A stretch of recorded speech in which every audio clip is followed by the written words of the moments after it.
بسم اللہ الرحمن الرحیم۔ سورہ قلم 29واں پارہ۔ نون والقلم وما یسطرون ما انت بنعمت ربک بمجنون۔ اور یہ جو ہم نے سے پہلے سورہ پڑھی تھی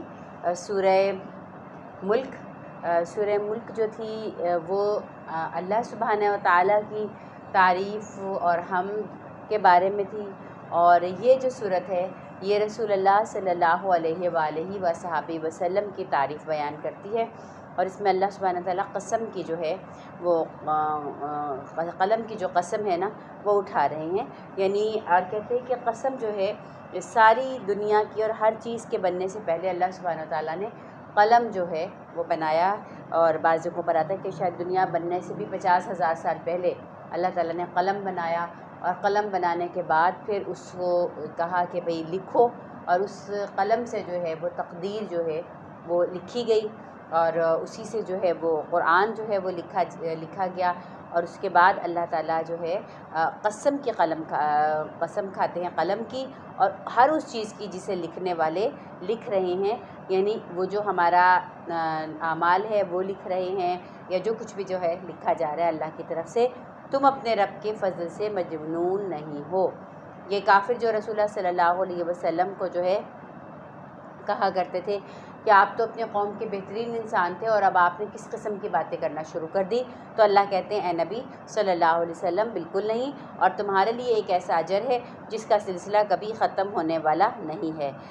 لازوال اور بے حساب اجر کیوں ہے رسول اللہ صلی اللہ علیہ وسلم کے لیے؟ اس لیے کہ آپ صلی اللہ علیہ وسلم نے جو دعوت اور تبلیغ کا جو کام کیا، اور جو دین کی اقامت کا کام کیا، وہ ایسا کام ہے کہ جب تک قیامت رہے گی ظاہر سی بات ہے کہ دین بھی باقی رہے گا، اور جب تک دین باقی رہے گا تو رسول اللہ صلی اللہ علیہ وسلم جو ہیں ان کے اجر کا سلسلہ چلتا رہے گا۔ وَإِنَّكَ لَعَلَىٰ خُلُقٍ عَظِيمٍ۔ اور یہاں پر یہ بات بتائی جا رہی ہے کہ وہ لوگ جن کے اجر جو ہیں بے تحاشا ہوتے ہیں، وہ لوگ وہ ایسے ہوتے ہیں کہ جو اخلاق کے بڑے مرتبے پر ہوتے ہیں۔ اور کہا عنقریب تم بھی دیکھ لو گے اور وہ بھی دیکھ لیں گے کہ جنون میں تم میں سے کون مبتلا ہے، اور تمہارا رب ان کو بھی جانتا ہے جو اس کی راہ سے بھٹکے ہوئے ہیں، اور وہ ان کو بھی اچھے سے جانتا ہے کہ جو راہ راست پر ہیں، لہٰذا تم جھٹلانے والوں کے دباؤ میں ہرگز نہ آؤ۔ وہ تو یہ چاہتے ہیں کہ تم کچھ نرمی کرو تو یہ بھی نرمی کریں، ہرگز نہ دبو کسی ایسے شخص سے جو بہت قسمیں کھانے والا ہو، بے وقت آدمی ہو، تانے دیتا ہو، چغلیاں کھاتا پھرتا ہو، بھلائی سے روکتا ہو، ظلم اور زیادتی میں حد سے گزر جانے والا ہو، سخت بدعمال ہو اور جفاکار ہو۔ کہا کہ اے نبی صلی اللہ علیہ وسلم آپ سے وہ مطالبہ کرتے ہیں کہ آپ تبلیغ کے کام میں کچھ ڈھیلے پڑ جائیں، تاکہ آپ ڈھیلے پڑیں تبلیغ کے کام میں، تو پھر وہ بھی آپ کی مخالفت میں جو ہے وہ کمی کر دیں، کیونکہ آپ کی ذات سے اختلاف نہیں تھا، آپ کے اس کام سے اختلاف تھا جس میں آپ صلی اللہ علیہ وسلم جو ہے لوگوں کو تبلیغ جو ہے یا تلقین جو ہے وہ کیا کرتے تھے۔ اور اس کے بعد ایک طرف تو رسول اکرم صلی اللہ علیہ وسلم کے لیے کہا جا رہا ہے کہ اے پیغمبر صلی اللہ علیہ وسلم آپ تو اخلاق کے اعلیٰ مرتبے پر جو ہیں وہ فائز ہیں، اور جبکہ دوسری جانب جو ہے وہ اس کے بارے میں آ رہا ہے کہ جو آپ کے مخالفین ہیں، اور مخالفین میں سے بھی جو آپ کے کٹر مخالفین ہیں، اور کہا جاتا ہے کہ یہ آیا جو ہے ولید بن مغیرہ کے بارے میں جو ہے آئی ہے، جو کہ حضرت خالد بن ولید رضی اللہ تعالیٰ عنہ کا بدنصیب باپ تھا، اور اس کی خصوصیات کیا بتائی جا رہی ہیں کہ بے تحاشا قسمیں کھاتا ہے اور بے وقت آدمی ہے، یعنی اللہ سبحانہ کہتے ہیں انتہائی گھٹیا اور ذلیل انسان ہے، اور وہ تانے دیتا ہے، اور وہ چغلیاں کھاتا ہے، اور وہ بھلائی سے جو ہے وہ روکتا ہے۔ تو اب اگر کسی انسان میں یہ عیب جو ہیں وہ پائے جاتے ہیں تو وہ سمجھے کہ اس کا شمار جو ہے وہ اخلاق کے اعلیٰ مرتبے پہ فائز یعنی محمد رسول اللہ صلی اللہ علیہ وسلم کے ساتھ ہے، یا اس کا شمار جو ہے وہ اس پر ہو رہا ہے کہ جس کو قرآن میں نام لے کر جس کی خصوصیات جو ہیں وہ گنوائی گئی ہیں، اور کہا ان سے اب عیب کے ساتھ ساتھ وہ بد اصل بھی ہے، اور اس بنا پر کہ وہ بہت سا مال رکھتا ہے، جب اس کو ہماری آیتیں سنائی جاتی ہیں تو کہتا ہے کہ یہ تو اگلے وقتوں کے افسانے ہیں، ان قریب ہم اس کی سونڈ پر داغ لگائیں گے۔ اللہ نے کہا کہ یہ جو اتنا اتراتا ہے اور آپ کی دشمنی میں اتنا آگے بڑھا ہوا ہے، اس کا جو ہے مقصد کیا ہے؟ اس کا ایک وجہ جو ہے وہ یہ ہے کہ ہم نے اس کو دنیاوی زندگی میں اس کو فضیلت اور برتری عطا کی اور اس کو مال دیا، لیکن اللہ نے کہا اگر ہم مال اور دولت دیتے ہیں تو اس کے ساتھ ساتھ ہم کسی بھی شخص کی جو ہے رسی کو کھینچنے کی بھی قوت ہم رکھتے ہیں، تو جس کو اللہ تعالیٰ اس طرح کہہ رہے ہیں کہ سَنَسِمُهُ عَلَى الْخُرْطُومِ، ان قریب ہم اس کی سونڈ پر داغ لگائیں گے۔ سونڈ کا مطلب سونڈ سے مراد یہاں پر ناک ہے، کیونکہ ناک انسان کی جو ایک علامت سمجھی جاتی ہے، اس کی عزت کی، اس کی شان کی علامت سمجھی جاتی ہے، تو اللہ سبحانہ وتعالیٰ کہہ رہے ہیں کہ ہم اس کی ناک جو ہے نا وہی کاٹ دیں گے اور اس کو ذلیل اور خوار جو ہے وہ کر دیں گے۔ ہم نے اہل مکہ کو اسی طرح آزمائش میں ڈالا جس طرح ایک باغ کے مالکوں کو آزمائش میں ڈالا تھا، کہ جب انہوں نے قسم کھائی کہ صبح سویرے ضرور اپنے باغ کے پھل جو ہیں وہ توڑیں گے۔ اللہ سبحانہ وتعالیٰ جو ہے وہ یہ کہہ رہے ہیں کہ اہل مکہ جو یہ سمجھتے تھے کہ ساری نعمتیں اور سارا کچھ جو ہے وہ ہم حاصل کر لیں گے، تو اللہ نے کہا کہ نہیں، ایسا نہیں ہے۔ ایک باغ والوں کا قصہ جو ہے وہ سنایا جا رہا ہے اور کہا اہل مکہ تم بھی یہ سمجھو کہ کہیں تمہارا انجام بھی ایسا نہ ہو کہ وہ باغ والے جو ہیں انہوں نے قسم کھائی کہ ہم صبح سویرے اٹھیں گے اور باغ کے فروٹ جو ہیں وہ ہم حاصل کریں گے، اور فرمایا کہ اس میں وہ کوئی استثناء نہیں کر رہے تھے، یعنی کہ وہ یہ ضرورت نہیں محسوس کرتے تھے کہ وہ کہیں کہ انشاءاللہ ہم ایسا کریں گے نا۔ ان کا گمان تھا ہمارا باغ، ہمارا پھل، ہماری مرضی، صبح جائیں گے تو لے لیں گے۔ ان کے دماغ میں ایسا نہیں تھا کہ اس کے سوا بھی کوئی بات جو ہے وہ ہو سکتی ہے۔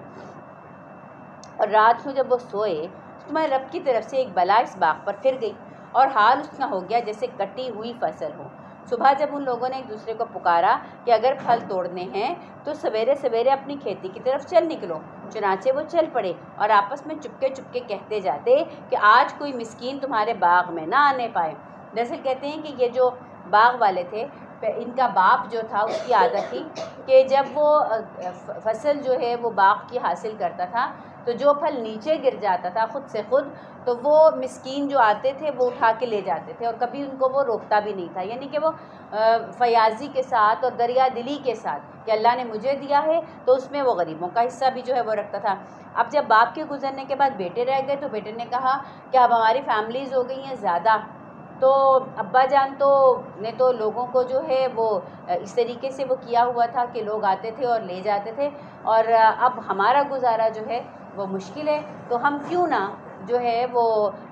چپکے چپکے خود ہی جا کر اس ساری فصل کو جو ہے وہ سمیٹ لیں، ورنہ اگر پتہ چل گیا تو جیسا کہ رواج ہے اور عادت ہے کہ لوگ جو ہیں وہ آ جائیں گے اور وہاں سے وہ بھی پھل حاصل کرنے کی کوشش کریں گے۔ تو لہٰذا انہوں نے پلان کیا کہ کوئی غریب اور مسکین باغ میں نہ آنے پائے، اور وہ کچھ نہ دینے کا فیصلہ کیے ہوئے صبح سویرے جلدی جلدی اس طرح وہاں گئے کہ جیسے وہ پھل توڑنے پر قادر ہیں، یعنی اللہ نے کہا ان کو تو گمان میں بھی نہیں تھا کہ وہ جو پھل جس کو وہ تھوڑے سے پھل کو بچانا چاہ رہے ہیں فقیروں سے اور مسکینوں سے، معلوم ہوگا ان کو کہ ان کو تو اصل پھل بھی جو ہے وہ نہ حاصل ہوا۔ مگر جب وہ باغ میں گئے تو کہنے لگے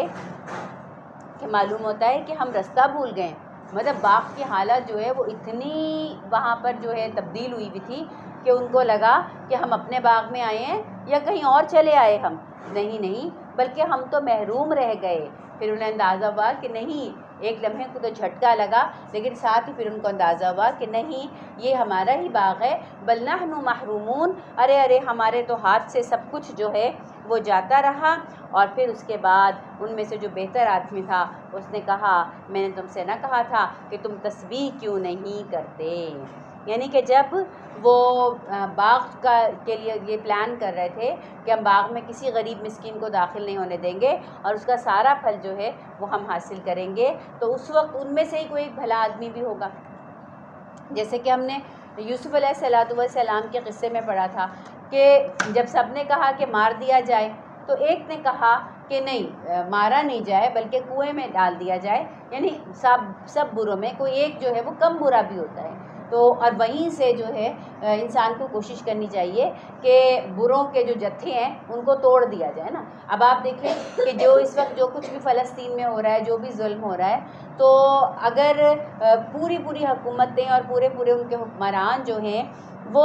ایک دوسرے کے ساتھ جو ہیں وہ ملے ہوئے ہیں اور وہ اسرائیل کا ساتھ دینے کا کیے ہوئے، تو آپ ان کی پبلک کو دیکھیے کتنے بڑے بڑے جو ہیں ان کے جو ہیں وہ پروٹیسٹ جو ہیں وہ ہو رہے ہیں، اتنے بڑے تو شاید ہمارے یہاں بھی نہیں ہو رہے جتنے بڑے بڑے پروٹیسٹ ہو رہے ہیں. اور ہمارا تو ایک ایمان کا رشتہ بھی ہے، اسلام کا رشتہ بھی ہے، ٹھیک ہے، اور ہمارا مسجد اقصیٰ کے ساتھ اپنا بھی ایک تعلق ہے. وہ کس بنا پر کر رہے ہیں؟ ہیومینٹی بیسس پر جو ہے وہ یہ ساری چیزیں جو ہیں وہ کر رہے ہیں. تو اس کا مطلب ہے کہ سب برے نہیں ہوتے. اگر ہم ان کو، ان کے جو حکمرانوں کو جو ہے وہ ان کا ریپریزنٹیٹیو سمجھ لیں تو پھر ہمیں تو ایسے ہی لگے گا کہ باقی لوگ بھی جو ہیں وہ بھی ایسے ہی ہیں. لیکن باقی لوگوں نے بتایا کہ ہم اس طرح برے نہیں ہیں، بلکہ ہم جو ہے ہماری سوچ اور ہماری رائے جو ہے وہ مختلف ہے. تو بالکل ایسے ہی ہے یہاں پر بھی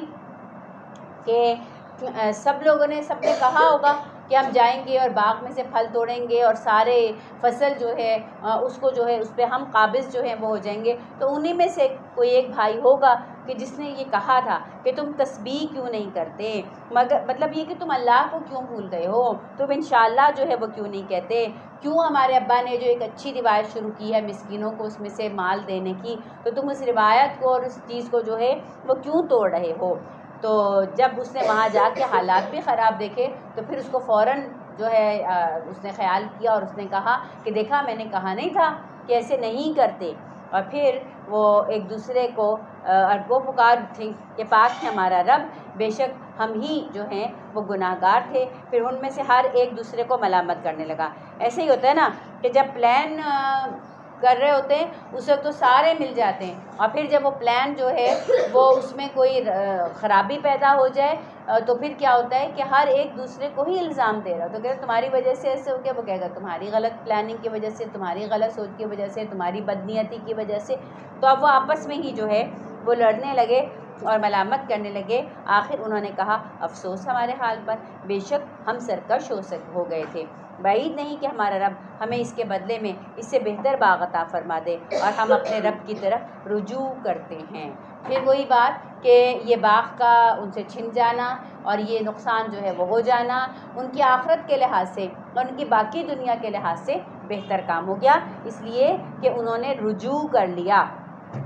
اور انہوں نے کہا کہ ہم اپنی غلطی پر جو ہے انہوں نے اللہ سے رجوع کیا اور معافی مانگی. تو کہا کذالک العذاب، کا ایسے ہی عذاب جو ہے ہوگا، بلکہ نہیں کہا والعذاب الآخرۃ اکبر، اور آخرت کا عذاب تو اس سے بھی زیادہ بڑا اور اس سے بھی زیادہ جو ہے وہ سخت ہے. کہا کہ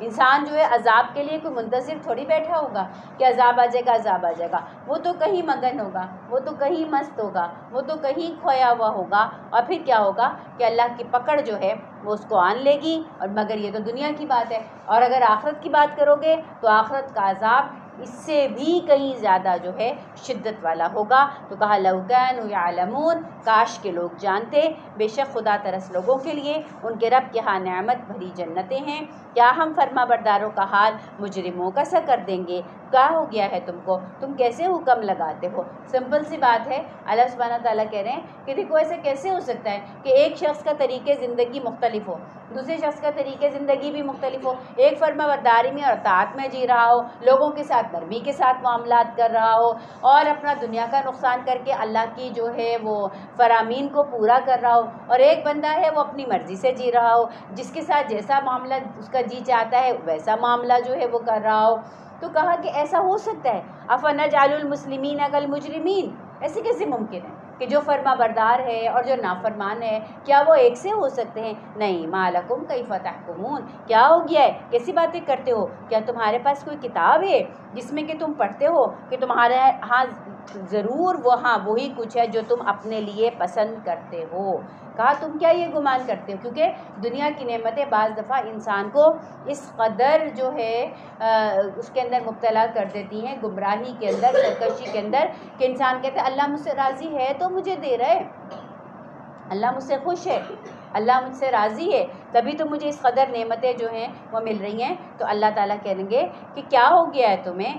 تمہارے پاس کوئی کتاب ہے، تمہارے پاس کوئی میں نے ڈاکیومنٹ جو ہے لکھ کر دے دی ہے کہ جس سے تمہیں یقین ہو کہ جو تم چاہو گے آخرت میں بھی تمہیں وہی کچھ ملے گا؟ یا تمہارے لیے روز قیامت کچھ عہد و پیمان ثابت ہے کہ تمہیں وہی ملے گا جس کا تم حکم لگاؤ؟ ان سے پوچھو اگر ایسا ہے تو تم میں سے کون اس بات کا ضامن ہے؟ اللہ کہہ رہے ہیں کون تمہارا گارنٹر ہے؟ بتاؤ تو صحیح، کس نے تم سے وعدہ کیا ہے کہ تمہیں یہ سب کچھ مل جائے گا۔ اور یہی وہ خیالات تھے جن میں مبتلا ہو کر یہودی بھی گمراہ ہوئے تھے اور نصارہ بھی گمراہ ہوئے۔ نصارہ نے کیا سمجھا کہ سیدنا عیسیٰ علیہ السلام جب صلیب پر چڑھ گئے تو انہوں نے ہمارے گناہوں کا کفارہ جو ہے وہ دے دیا، تو اور باقی جو ان کے گناہ ہوتے ہیں تو وہ جاتے ہیں اور وہ جا کے کنفیشنز جو ہیں وہ کرتے ہیں، اور ان کا جو ہوتا ہے بڑا وہ ان کو بتاتا ہے کہ آپ نے یہ گناہ کیا ہے تو اس کے بدلے میں اتنا جرمانہ ادا کر دیجئے، یہ گناہ کیا ہے تو اس کے بدلے میں یہ جرمانہ ادا کر دیجئے، اور وہی سمجھتے ہیں کہ یہ چھوٹے چھوٹے گناہ ہمارے ایسے معاف ہو جاتے ہیں، اور بڑے گناہوں کے لیے ہمارے جو ہیں وہ عیسیٰ علیہ السلام جو ہیں وہ صلیب چڑھ چکے ہیں۔ اسی طرح یہودیوں کا عقیدہ تھا کہ بھئی ہم تو اللہ کے ویسے ہی اتنے لاڈلے اتنے پیارے، اللہ منت سلوہ کھلاتے رہے، بادل ہم پہ سایہ جو ہے وہ کرتے رہے، اور پانی ہمیں صحرا میں ملتا رہا، اور جو چاہتے رہے ہم کرتے رہے، تو ہم تو اللہ کے بہت پیارے ہیں، لہٰذا ایسا ہو نہیں سکتا کہ اللہ تعالیٰ جو ہے ہمیں عذاب میں مبتلا کرے۔ اور کسی نہ کسی حد تک امت محمدیہ صلی اللہ علیہ وسلم کے اندر بھی یہ جو برائی ہے یا یہ جو کہنا چاہیے فریب ہے وہ اس طرح ہمارے اندر اتر گیا کہ ہم نے بھی یہ بات مانی اور جانی کہ کچھ لوگ اپنے بزرگوں کے پیچھے اور ان کو اپنا مان کے وہ کہتے ہیں کہ ہمارے بزرگ ہمیں بچا لیں گے اور اللہ کے ہاں سے کوئی بھی عذاب جو ہے اس کی آنچ ہم پر آنے نہیں دیں گے، اور کچھ لوگ رسول پاک صلی اللہ علیہ وسلم کو یہ کہتے ہوئے کہ جس میں حقیقت بھی ہے کہ رسول اللہ صلی اللہ علیہ وسلم شفاعت فرمائیں گے اللہ سبحانہ و تعالیٰ کے حضور، اس بات کے گمان میں مبتلا ہو گئے کہ ہم جیسی مرضی زندگی گزاریں، جو مرضی ہمارا لائف اسٹائل ہو، اور اس کے باوجود چونکہ ہم کلمہ پڑھتے ہیں لا الہ الا اللہ محمد الرسول اللہ، ہم درود پڑھتے ہیں رسول اللہ صلی اللہ علیہ وسلم پر، تو ہماری بخشش جو ہے وہ ہو جائے گی۔ کہیں بھی کسی بھی جگہ پر ایسی کوئی دلیل جو ہے یہ لوگ نہیں لا سکتے کہ جس میں رسول اکرم صلی اللہ علیہ وسلم نے کہا ہو کہ تم جیسے مرضی اعمال کرتے رہو، میں جو ہوں نا میں ہوں، اور میں تمہیں جو ہے اللہ کے سے جو ہے وہ چھڑوا لوں گا۔ اور نہ ہی اللہ سبحانہ و تعالیٰ کا نظام جو ہے وہ اتنا جو ہے بے انصافی پر مبنی ہو سکتا ہے۔ آپ یہاں تو صحابہ کرام رضوان علیہم اجمعین کا عمل تو یہ دیکھ لیجئے کہ جن 10 صحابہ کو زمین پر ہی جنت کی بشارت دے دی گئی تھی، جنہیں ہم عشرہ مبشرہ جو ہے وہ کہتے ہیں، وہ عشرہ مبشرہ جو ہیں کیا وہ غافل ہو گئے تھے؟ ہرگز نہیں، وہ کوئی غافل نہیں ہوئے اس بات سے کہ ہمیں تو گارنٹی مل گئی، ان کا تو نام لے کے بتا دیا نا کہ بھئی یہ تو جنتی لوگ ہیں، لیکن اس کے باوجود آپ دیکھیں کہ کبھی بھی وہ عمل سے جو ہے وہ غافل نہیں ہوئے، بلکہ وہ اللہ سے اسی طرح ڈر کے چلتے رہے۔ تو یہ تو سمجھیں کہ اگر عمل بھی ہمارے نہیں ہیں اور اس کے باوجود جو ہے ہم اپنے آپ کو یہ سمجھے کہ شاید ہم ہی سب سے زیادہ بخشے بخشائے ہیں، یا رسول اللہ صلی اللہ علیہ وسلم جو ہے وہ ہماری شفاعت جو ہے وہ کرا لیں گے، حالانکہ ساری زندگی وہ دین جو رسول اللہ صلی اللہ علیہ وآلہ وصحبہ وسلم کے ساتھ آیا، نہ ہم نے کبھی خود اس پر عمل کرنے کی کوشش کی، نہ اس کو جاننے کی کوشش کی، نہ اس کو پھیلانے کی کوشش کی، اور پھر ہم یہ جھوٹے گمان لگا کر بیٹھے ہوں کہ ہماری بخشش ہو جائے گی، تو اس کا وعدہ تو اللہ کے نبی صلی اللہ علیہ وسلم نے اپنے اہل و عیال سے بھی نہیں کیا تھا، اور آپ صلی اللہ علیہ وسلم نے اپنی جو ہے وہ گھر والوں کو، اپنی پھپھی کو اور اپنی بیٹیوں کو یہ نصیحت کرتے ہوئے کہا تھا کہ دیکھو کہ اپنے اعمال جو ہے ان کو تیار رکھو، کچھ مواقع ایسے ہوں گے کہ کوئی کسی کو جو ہے وہ ساتھ نہیں دے سکے گا، تو لہٰذا اس معاملے کو یہاں سے دیکھتے ہوئے ہمیں یہ بات سمجھنے کی ضرورت ہے کہ یہ ایک مبالغہ ہے جس میں پہلی امتیں بھی مبتلا ہوئیں اور ہم بھی مبتلا ہو سکتے ہیں، اور قرآن اس کو کھول کے کہہ رہا ہے کہ کیا تمہارے پاس کوئی عہد و پیمان ہے کہ تمہیں وہی ملے گا جس کا تم حکم لگاؤ گے؟ ان سے پوچھو کہ اگر کوئی عہد و پیمان ہے تو کون ضامن ہے، یا پھر ان کے ٹھہرائے ہوئے کچھ شریک ہیں جنہوں نے اس کا ذمہ لیا ہے، تو لائیں اپنے شریکوں کو اگر تو یہ لوگ جو ہیں وہ سچے ہیں۔ اور فرمایا کہ جس روز سخت وقت آن پڑے گا اور لوگوں کو سجدہ کرنے کے لیے بلایا جائے گا تو یہ لوگ سجدہ نہ کر سکیں گے، اور ان کی نگاہیں نیچی ہوں گی اور ذلت ان پر چھا رہی ہوگی، اور جب یہ صحیح سالم تھے اور انہیں سجدے کے لیے بلایا جاتا تھا تو یہ انکار کرتے تھے۔ لا حول ولا قوت الا باللہ العلی العظیم۔ فرمایا کہ جس روز سخت وقت جو ہے وہ آن پڑے گا، اور سخت وقت کے لیے کہا کہ کیسا سخت وقت کہ جس دن پنڈلی جو ہے وہ کھولی جائے گی۔ پنڈلی کے کھولے جانے سے مطلب جو ہے وہ کیا ہے کہ کہا کہ جو ہمارے اوپر جو پردے پڑے ہوئے ہیں وہ ہٹ جائیں گے، یا کہا کہ جان جو ہے وہ پنڈلی سے وہاں سے نکلنا شروع ہوتی ہے اور بے چین ہو کے انسان جو ہے نا وہ اپنے پنڈلی کو اس طریقے سے حرکت دیتا ہے کہ اس کا کپڑا جو ہے اس پر سے جو ہے وہ ہٹ جاتا ہے. تو کہا کہ جس دن سارے بھید کھل جائیں گے یا سارے پردے ہٹ جائیں گے، جس دن سخت بے چینی کا عالم ہوگا اور لوگوں کو کہا جائے گا کہ آؤ اور سجدہ کرو، تو پھر وہ لوگ کہ جن کی جو ہے دنیا میں جنہوں نے اللہ سبحانہ و تعالیٰ کی اطاعت سے منحرف ہوئے تھے، تو وہ وہاں پہ سجدہ اس ماحول کی ہیبت کو دیکھتے ہوئے یقیناً وہ سجدہ کرنا چاہیں گے. لیکن اللہ سبحانہ و تعالیٰ جو ہے ان لوگوں کو جنہوں نے دنیا میں اپنے من سے اور اپنی خوشی سے اللہ کو سجدہ نہ کیا، تو اللہ سبحانہ و تعالیٰ ان کی کمر کو ایسا تختہ بنا دیں گے کہ وہ وہاں پر سجدہ جو ہے وہ نہ کر سکیں گے، اور وہاں پر وہ جھوٹی عبادت کا مظاہرہ جو ہے وہ نہیں کر سکیں گے، کیونکہ دنیا میں انہوں نے اپنی کمر کو اس کے لیے تیار نہ کیا تھا. تو لہٰذا آج کی اس دنیا میں، آج کی اس مہلت میں ہمارے لیے لازم ہے کہ ہم اپنے آپ کو ذلت کے ساتھ اور پشیمانی کے ساتھ اللہ کے آگے جھکا دیں، اپنے گناہوں کا اقرار اور اپنے چھوٹے پن کا جو ہے اظہار کرتے ہوئے ہم اللہ سبحانہ و تعالیٰ کے سامنے اپنے آپ کو جو ہے وہ جھکا دیں. تو اللہ سبحانہ و تعالیٰ ہمیں کل قیامت کے دن اس ہیبت کے منظر میں بھی اللہ سبحانہ و تعالیٰ جو ہے ہمیں معافی مانگنے کی اور جھکنے کی اور سجدہ کرنے کی توفیق عطا فرمائیں گے. اور انشاءاللہ جو وہاں جھکے گا اور جو وہاں سجدہ کرے گا تو اس کا مطلب یہ ہوگا انشاءاللہ کہ دنیا میں بھی اس کے کیے ہوئے سجدے اور عبادتیں اللہ نے ان کو قبولیت کا درجہ جو ہے وہ عطا کیا ہے. سو اے نبی صلی اللہ علیہ وسلم، تم اس کلام کے جھٹلانے والوں کا معاملہ مجھ پر چھوڑ دو. دیکھیے میں نے کچھ یوں کہا کہ نون والقلم، وہیں سے اللہ سبحانہ تعالیٰ جو ہے اپنے نبی صلی اللہ علیہ وسلم کو یہ قسمیں کھا کے کہہ رہے ہیں آپ کوئی مجنون ہیں، آپ کوئی دیوانے، آپ کاہے کو پریشان ہوتے ہیں، لوگ آپ کو جو ہے بلی کرتے ہیں، لوگ آپ کے لیے باتیں کرتے ہیں، لوگ آپ پہ تہمتیں لگاتے ہیں، لوگ آپ کے لیے جو ہے غلط قسم کی پلاننگ کرتے ہیں، لیکن اللہ سبحانہ و تعالیٰ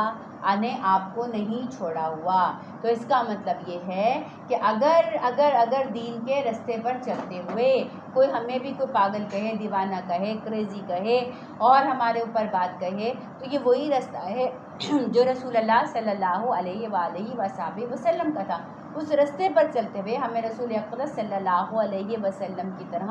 اعلیٰ اخلاق کا مظاہرہ کرنا ہے. اس رستے پر چلتے ہوئے جیسے ابھی ہم نے پڑھا ولید بن مغیرہ جیسے بدبخت اور بد زبان لوگ بھی ہمیں جو ہیں، بد اخلاق لوگ اور بد کردار لوگ بھی ہمارے سامنے جو ہیں وہ آ سکتے ہیں، لیکن اللہ کہہ رہے ہیں کہ ان سب لوگوں سے نمٹنے کے لیے میں کافی ہوں. تو لہٰذا اللہ تعالیٰ کہہ رہے ہیں کہ جھٹلانے والوں کا معاملہ جو ہے وہ مجھ پر چھوڑ دو، اس لیے کہ وہ آپ کا تھوڑی انکار کر رہے ہیں، وہ آپ کو تھوڑی جھٹلا رہے ہیں، وہ تو مجھے جھٹلا رہے ہیں، میری تعلیمات اور میرے دین کو جو ہے وہ جھٹلا رہے ہیں. ہم ایسے طریقے سے ان کو بتدریج تباہی کی طرف لے جائیں گے کہ ان کو اس بات کی خبر بھی نہ ہوگی. یہ سب سے بڑھ کے کسی کے ساتھ جو ظلم ہو سکتا ہے یا اس کے گناہ کی سزا ہو سکتی ہے وہ یہ ہو سکتی ہے کہ وہ بربادی اور تباہی کی طرف چلا جا رہا ہو اور اس کو اندازہ بھی نہ ہو کہ میں بربادی اور تباہی کی رستے کے اوپر جو ہے وہ چل رہا ہوں اور بالآخر میں تباہی کے گڑھے میں گرنے والا ہوں. تو اللہ نے کہا کہ یہ لوگ اپنے آپ کو بڑا سیکیور سمجھ رہے ہیں، یہ سمجھ رہے ہیں کہ جو کچھ ہم کر رہے ہیں نا شاید اس سے کچھ بھی برا نہیں ہونے والا، لیکن ایسا ہی تو نہیں ہے، ہونے ہی تو والا ہے، برا ہی نہیں ہونے والا بلکہ بہت برا ہونے والا ہے. میں ان کی رسی دراز کر رہا ہوں اور میری چال بہت زبردست ہے. کہا کہ پہلے کے جو بزرگ ہوتے تھے وہ کہتے تھے کہ اگر کچھ دن ہم پر کوئی آزمائش نہ آئے تو سوچ لینا چاہیے کہیں اللہ نے ہمیں چھوڑ تو نہیں دیا. کہ چھوٹی موٹی کوئی آزمائش جو ہے کچھ نہ کچھ زندگی میں چلتے رہنا چاہیے. اگر زندگی میں آزمائش نہ آئے تو انسان جو ہے اس کا مطلب ہے کہ اللہ نے اس کی کئی رسی جو ہے وہ دراز تو نہیں کر دی. کہا کہ اگر کلمہ پڑھ لینے کے بعد آپ پر کوئی آزمائش نہیں آتی تو سمجھو دوبارہ کلمہ پڑھنے کی ضرورت ہے، اس لیے کہ وہ دین جو دین حق ہے جس پہ رسول اللہ آئے صلی اللہ علیہ وسلم، جس پر ان کے اصحاب آئے رضوان اللہ علیہم اجمعین، جس پہ صحابہ اور صحابیات جو ہیں وہ چلیں، وہ راستہ آزمائشوں سے بھرپور ہے. یہ ضرور اللہ سے کہنا چاہیے ربنا ولا تحملنا ما لا طاقت لنا بھی، آزمائشیں مانگنی نہیں چاہیے کہ اللہ ہمیں آزمائش دے، ہرگز نہیں، اور ضرور کہنا چاہیے اللہ ہماری استطاعت اور ہمت سے بڑھ کے بوجھ جو ہے ہم پہ مت ڈالیے گا، لیکن یہ بات سمجھنا کہ میں اس رستے پہ جاؤں گی تو پھول ہی مجھ پر نچھاور ہوں گے، میں اس رستے پہ جاؤں گی تو بس برکتیں، رحمتیں اور پتہ نہیں دنیا کے ساری چیزیں جو ہیں وہی مجھے حاصل ہوں گی، ایسا نہیں ہوتا، کہیں نہ کچھ کمپرومائز جو ہے ہمیں دنیا کے ساتھ جو ہے وہ کرنا پڑتا ہے، تب کہیں جا کر ہم اس رستے پر گامزن ہو سکتے ہیں کہ جو ہدایت کا رستہ ہے، جو اللہ کا رستہ ہے، اور اس رستے پر آنے والی آزمائشوں میں کبھی ہمارے والدین بھی جو ہے وہ ہمارے آزمائش بن سکتے ہیں، اور مال اور اولاد کو تو قرآن نے خود ہی کہہ دیا انما الاموال والاولاد فتنہ، کہ بہت ساری جگہ پر مال کمانے کی ہوس یا آپ کے پاس موجود مال جو ہے اس کی کشش اور اولاد خاص طور پر وہ آپ کو جو ہے وہ اس راستے سے ہٹانے کا باعث بن سکتی ہے، یا وہ آپ کو اٹریکٹ کر سکتی ہے کہ آپ، کیونکہ اولاد کے ساتھ فطری ایک محبت بھی ہوتی ہے، ایک تعلق بھی ہوتا ہے، انسان اولاد کی فرمائشوں کے سامنے، ان کے آنسوؤں کے سامنے، ان چیزوں کے سامنے بے بس بھی جو ہے وہ ہو جاتا ہے، تو کہا کہ ایسے موقع پر فوراً اپنے آپ کو جو ہے اپنے دل کی اور اپنے ایمان کی حفاظت کرنے کی ضرورت ہے، کہ صحابہ کرام رضوان اللہ علیہم اجمعین نے بھی جب ایمان جو ہے وہ قبول کیا تھا تو سب سے پہلے ان کی راہ میں حائل جو ہے کون ہوئے تھے؟ ان کے والدین ہوئے تھے، پھر ان کے اہل و عیال ہوئے تھے، پھر ان کے تو کاروبار بھی تھے، پھر ان کی تو کھیتیاں بھی تھیں، پھر ان کے تو قبیلے بھی تھے، پھر ان کی برادریاں بھی تھیں، اور یہ ساری جو ہے نا عبور کرتے کرتے رکاوٹیں پھر وہ اس منزل پہ پہنچے تھے جسے اللہ کی رضا کی منزل کہا جاتا ہے۔ اب ہم خود سوچ لیں کہ وہ جو مدینہ کے انصار تھے، ان انصار نے اگر مہاجرین کا ہاتھ نہ تھاما ہوتا، آج مجھے کوئی کہے ہمارا اپنے سگوں کے ساتھ اپنا مال جو ہے وہ شیئر کرنا ایک آفت قیامت بن جاتا ہے، کوئی ہمیں کہے کہ یہ بالکل غیر ہے، اس کے ساتھ تمہارا کوئی تعلق جو ہے وہ نہیں ہے، صرف ایک دین کا تعلق ہے، اس کا ہاتھ ہمارے ہاتھ میں پکڑا کے کہا جائے جو اس کو اپنے گھر لے جاؤ، اور میرے گھر میں چاہے تھوڑا ہے یا زیادہ جتنا بھی ہے میں آدھا اس کے ساتھ ہر چیز کو شیئر کر لوں، تو بتائیے یہ ہمت اور حوصلہ جو ہے کیا ہم لا سکتے ہیں؟ یا پھر جو جمائے مہاجرین تھے مکہ شریف میں، ان سب کو کہا جائے کہ چھوڑ دو اپنی سارا کچھ نا،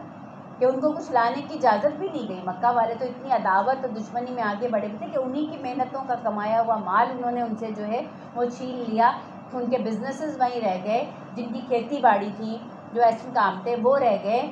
جو بھی مطلب ایک انسان جس جگہ پر ہوتا ہے وہاں پر اس کا جو ہے ایک حلقہ ہوتا ہے جہاں سے وہ فائدہ حاصل کر رہا ہوتا ہے، وہ سب کچھ چھوڑ کے خالی ہاتھ جھاڑ کر ان کو خالی جھولیوں کے ساتھ ان کو مدینہ کی طرف جو ہے وہ بھیج دیا گیا، اور وہ بھی پورے ایمان کے ساتھ، توکل کے ساتھ اور یقین کے ساتھ وہاں پر چلے گئے۔ تو ہم ذرا سا سوچیں کہ کیا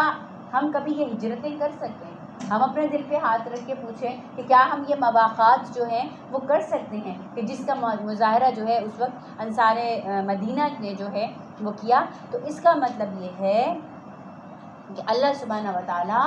یہ بات بتا رہے ہیں کہ اس رستے پر چلنے کے لیے گھاٹیوں سے، آزمائشوں سے، مشکلات سے گزرنا پڑے گا، اور اگر گھاٹیوں سے، آزمائشوں سے، مشکلات سے نہیں گزر رہے تو سمجھو کہ تمہارا راستہ بالکل سیف اینڈ اسموتھ جو ہے وہ چل رہا ہے، تو سمجھو کہ تم بہت خطرناک راستے پر چل رہے ہو۔ یہ سیف اسموتھ راستہ جو ہے ایک دن کیا کرے گا؟ ایک دن تمہیں خدا نہ خواستہ یہ نہ ہو کہ تباہی کے اور عذاب کے گڑھے میں لے جا کر تمہیں گرا دے۔ تو اب آگے اللہ فرماتے ہیں اے نبی صلی اللہ علیہ وسلم، کیا تم ان سے کوئی اجر طلب کر رہے ہو کہ یہ اس چٹی کے بوجھ تلے دبے چلے جا رہے ہوں؟ یعنی فرمایا کہ دراصل مخاطب تو لوگ ہیں، لیکن اللہ اپنے نبی صلی اللہ علیہ وسلم سے پوچھ رہے ہیں کہ آپ کی مخالفت میں ان کو پرابلم کیا ہے؟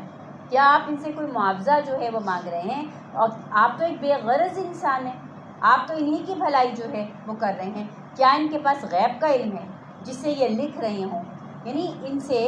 آپ کے مخاطبین سے جو ہے وہ پوچھا جا رہا ہے کہ یہ جو آپ صلی اللہ علیہ وسلم کی تکذیب کر رہے ہیں تو کیا تم غیب میں جھانک کر آ گئے ہو اور دیکھ کر آ گئے ہو کہ یہ صحیح ہیں یا غلط ہیں؟ اور کیا کہ بس یہ تو اپنے رب کا فیصلہ صادر ہونے تک صبر کر لو اور مچھلی والے یونس علیہ السلام کی طرح نہ ہو جاؤ۔ اللہ اپنے نبی صلی اللہ علیہ وسلم کو کہہ رہے ہیں کہ آپ پریشان نہیں ہوئیے، آپ جو ہیں کچھ دیر اور صبر کریں. اس کا مطلب ہے کہ ان کے عذاب کی مدت جو ہے وہ پوری ہونے والی ہے. اور یونس علیہ السلام نے جس طرح مس انڈرسٹینڈنگ کی تھی اور اپنی قوم کو جلدی چھوڑ کے چلے گئے تھے, کہا آپ ایسے نہیں ہو جائیے. اور پھر ان کی بھی مثال بتا رہے ہیں کہ یونس علیہ السلام جب انہوں نے پکارا اور وہ غم سے بھرے ہوئے تھے, کہا وہ چھوڑ کے تو چلے گئے, لیکن انہوں نے بھی پھر اللہ سبحانہ و تعالیٰ جو ہے وہ ان کو پکارا. اور وہ کس حالت میں تھے کہ وہ جب مچھلی کے پیٹ میں پہنچا دیے گئے تو انہیں بھی اس بات کا ادراک جو ہے وہ ہو گیا تھا کہ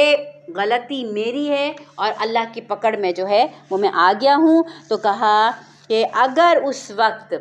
رب کی مہربانی شامل حال نہ ہو جاتی تو وہ مذموم ہو کر چٹیل میدان میں پھینک دیا جاتا.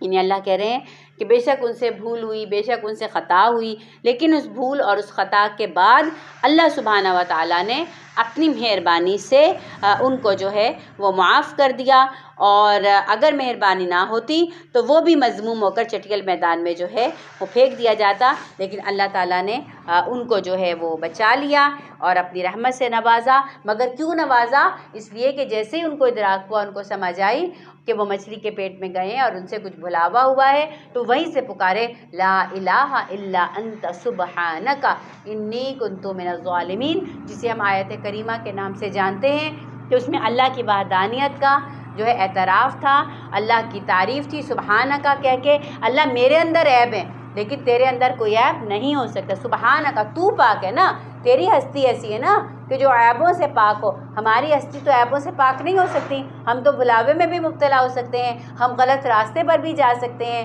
ہم بھول چوک بھی سکتے ہیں. تو وہاں پر پھر اپنی غلطی کا اعتراف کر کے جو ہے انی کنت من الظالمین, اور بالکل انہوں نے کہا کہ اللہ آئی ایم ویری سوری کہ جو کچھ میں نے کیا ہے واقعتاً غلطی جو ہے وہ میری تھی. تو یہ ایک مومنانہ عمل ہے. اور اس کے بعد اللہ نے کہا کہ پھر میں بھی تو ایسا ہوں کہ جو اپنی غلطی کا اعتراف کر لیتا ہے, مہلت کو فائدہ اٹھا لیتا ہے, تو فاجتباہ ربہ, پھر تیرے رب نے اس کو چن لیا, پسند کر لیا. اور پھر قرآن میں ایک اور جگہ آتا ہے کہ 1 لاکھ یا اس سے کچھ زائد لوگوں کے اوپر یونس علیہ السلام کی اپوائنٹمنٹ کی گئی, جن کو انہوں نے جو ہے وہ دین کے رستے پر لے کر آئے. اور پھر کہا کہ انہیں اپنے صالح بندوں میں شامل کر لیا. اور جب یہ کافر لوگ کلام نصیحت یعنی قرآن سنتے ہیں تو اے پیغمبر صلی اللہ علیہ وسلم آپ کو ایسے دیکھتے ہیں کہ گویا آپ کے قدم اکھاڑ دیں گے. اچھا, یہ بھی انہوں نے ایک تدبیر جو ہے وہ کی. جب رسول اللہ صلی اللہ علیہ وسلم کسی بھی طرح اپنے کام سے اور اپنی دعوت سے باز نہیں آ رہے تھے تو انہوں نے کہا کہ ہم تو ساری تدبیریں کر چکے. تو کسی نے کہا ایسے کرو کہ ایک شخص ہے کہ وہ ایسی نظر لگاتا ہے. اچھا, بعض لوگوں کا آپ نے بھی محسوس کیا ہوگا کہ ان کے اندر جو ہے نیگیٹو پاورز جو ہیں ایسی ہوتی ہیں ان کے اندر موجود کہ وہ جس چیز کے لیے وہ بات کرتے ہیں یا کسی چیز کو ایسی نظروں سے دیکھتے ہیں تو یکدم سے اس کا بد نظری جو ہے وہ مطلب ہو جاتی ہے, ان کی نظر کا اثر جو ہے وہ آ جاتا ہے. تو انہوں نے پھر یہ بھی تدبیر جو ہے نا آزمائی رسول اللہ صلی اللہ علیہ وسلم پر, اور ایک ایسے شخص کو لے کر آئے کہ وہ کسی بھی چیز کو جب نظر بھر کے دیکھ لیتا تھا تو وہ چیز جو ہے نا پھر وہ باقی نہیں رہتی تھی. تو وہ اس شخص کو لے کر آیا, انہوں نے کہا کہ تم بد نظری کرو نا, تم ان کو نظر لگاؤ. تو اللہ سبحانہ و تعالیٰ کہہ رہے ہیں کہ جب یہ کافر لوگ نصیحت کا قرآن سنتے ہیں تو ایسی نظروں سے دیکھتے ہیں کہ گویا تمہارے قدم اکھاڑ دیں گے. دونوں روایات ہیں. ایک روایت یہ ہے کہ کسی خاص شخص کو لے کر ہے, اور دوسری روایت جو ہے وہ یہ ہے کہ یہ ایسی نظروں سے دیکھتے ہیں جسے ہماری زبان میں کہتے ہیں کھا جانے والی نظروں سے, کہ اگر کوئی کسی کا بگاڑ نہیں سکتا تو اسے کھا جانے والی نظروں سے دیکھتا ہے, کہ ایسی غیظ و غضب کے ساتھ دیکھتا ہے. تو کہا کہ جب آپ ان کو نصیحت کرتے ہیں اے پیغمبر صلی اللہ علیہ وسلم تو یہ آپ کو کھا جانے والی نظروں سے اور ایسے دیکھتے ہیں کہ گویا یہ آپ کے قدم جو ہے نا وہ اکھاڑ دیں گے. تو فرمایا کہتے ہیں کہ وَيَقُولُونَ إِنَّهُ لَمَجْنُونَ, اس ہستی کے لیے کہ جسے غیب سے جو ہے وہ احکامات آتے تھے اور ہدایت آتی تھی, یہ دنیا والے جب ان کو نہ سمجھ پائے تو انہوں نے ان کا نام کیا رکھ دیا, دیوانہ رکھ دیا, مجنون رکھ دیا. اس لیے کہ آپ صلی اللہ علیہ وسلم کا کریز جو تھا دین کو پہنچانے کے لیے اس درجے کا تھا کہ یہ کہتے تھے عجیب انسان ہے, ہم بار بار منع کرتے ہیں ہم اس کے ساتھ ظلم و ستم کرتے ہیں، ہم ان کا سوشل بائیکاٹ کر چکے، ہم ان کے لوگوں کے اوپر اتنا ظلم و ستم کر چکے، لیکن یہ اپنے رستے سے باز نہیں آتے کہ تو بہت ہی دیوانے لوگ ہیں۔ تو کہا یہ تو سارے جہان والوں کے لیے ایک نصیحت ہے، یعنی یہ جو قرآن ہے یہ دراصل ایک نصیحت ہے، نہ یہ جنون ہے، نہ یہ دیوانگی ہے، اور نہ یہ کوئی پاگل پن ہے۔ اچھا، یہ والی جو 2 آیات جو ہم نے آخر میں پڑھی ہیں، وَإِن يَكَادُ الَّذِينَ كَفَرُوا لَيُزْلِقُونَكَ بِأَبْصَارِهِمْ لَمَّا سَمِعُوا الذِّكْرَ وَيَقُولُونَ إِنَّهُ لَمَجْنُونٌ وَمَا هُوَ إِلَّا ذِكْرٌ لِلْعَالَمِينَ۔ یہ نظر کے لیے بھی جو ہے نا ان کی تاثیر جو ہے بہت اچھی ہے، اپنے اوپر بھی پڑھ کے دم کر سکتے ہیں، اپنے بچوں کے اوپر بھی جو ہے اس کو درود شریف کے ساتھ 3 بار ان آیات کو پڑھ کر جو ہے وہ دم کریں تو انشاءاللہ تعالیٰ ان کی تاثیر سے نظر جو ہے وہ نہیں لگتی۔ بعض مواقع پر معوذتین کا ذکر آتا ہے، چاروں کا ذکر آتا ہے، سورہ کوثر کا ذکر آتا ہے، مطلب رقیہ شریعہ جو ہے جس میں جو ہے اس میں نظر کی آیات ہیں، بسم اللہ ارقیق کے نام سے جو اس طرح ہیں۔ تو یہ سارے طریقے جو ہے نا یہ بالکل ٹھیک ہے، اس میں کوئی برائی جو ہے وہ نہیں ہے۔ اس کے علاوہ جتنے طریقے ہیں وہ سب باطل ہیں، جس میں سفید انڈا تو سفید کپڑا تو قینچی سے پانی کاٹنا اور مرچوں کے ساتھ جو ہے وہ سارا کچھ کرنا، اور بہت سارے لوگ اس کی دلیل یہ لے کر آتے ہیں، وہ کہتے ہیں نہیں جب ہم مرچوں کے ساتھ جلاتے ہیں تو مرچوں میں جو ہے وہ کسی طرح کی وہ نہیں آتی نا، نہ میں چھینک آتی ہے نہ کچھ آتی ہے، تو پھر تو اس کا مطلب یہ ہے کہ تو بالکل ہی جادو کا ٹوٹکا ہو گیا نا پھر تو یہ ہے نا، اور شیطان اس کے اندر آ گیا اور اس نے آپ کو یقین دلا دیا کہ ایسا ہی ہے، تو اس سے تو پھر بہت ہی زیادہ بچنے کی، جس عمل کی آپ کو ایک اپنی غلط عمل ہے اور آپ کو اس میں اثر نظر آ رہا ہے، تو بس پھر آپ سمجھ لیجئے کہ اس میں تو شیطان آپ کے ساتھ جو ہے وہ موجود ہو گیا، اس میں تو پھر اور ڈر کے اس سے بچ کے چلنے کی ضرورت ہے کہ گویا میں نعوذ باللہ ان مرچوں پر اعتماد ہے،